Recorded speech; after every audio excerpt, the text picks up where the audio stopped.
අයිබෝවන් මම අද පෙන්වන්නේ HP 250 G8 ලැප්ටොප් එකකට SSD drive එකක් install කරන හැටි.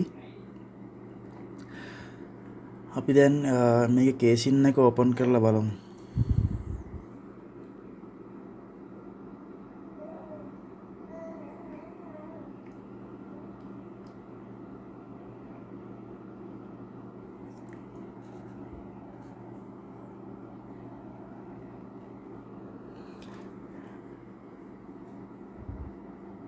මේ ලැප් එකට එන්න Windows 10 නිසා normal hard disk එකත් එක්ක ගොඩක් slow වැඩ කරන්නේ. මේකට support කරන්නේ NVMe SSD drive.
මේ තියෙන්නේ SSD slot එක.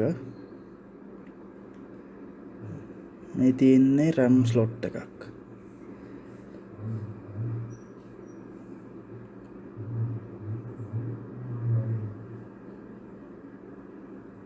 මම අද මේකට use කරන්නේ Transcend NVMe 128GB SSD drive එකක්.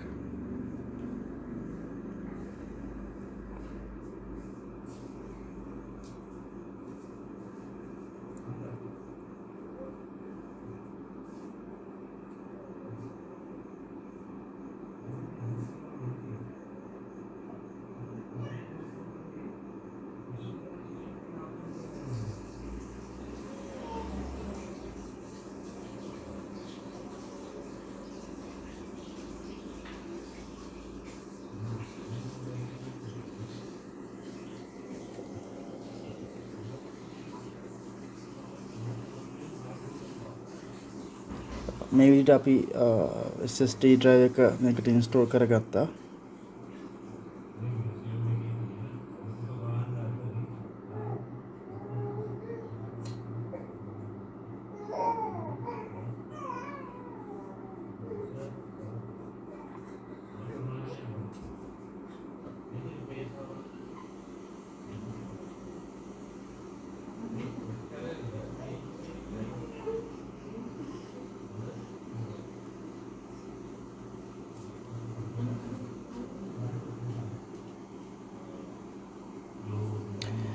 ඊට පස්සේ මම partition mini tool software එකෙන් OS එක normal hard disk එකේ ඉඳන් SSD එකට මාරු කරගන්නවා. මේ software එකෙන් ලේසියෙන් මේක කරගන්න පුළුවන්.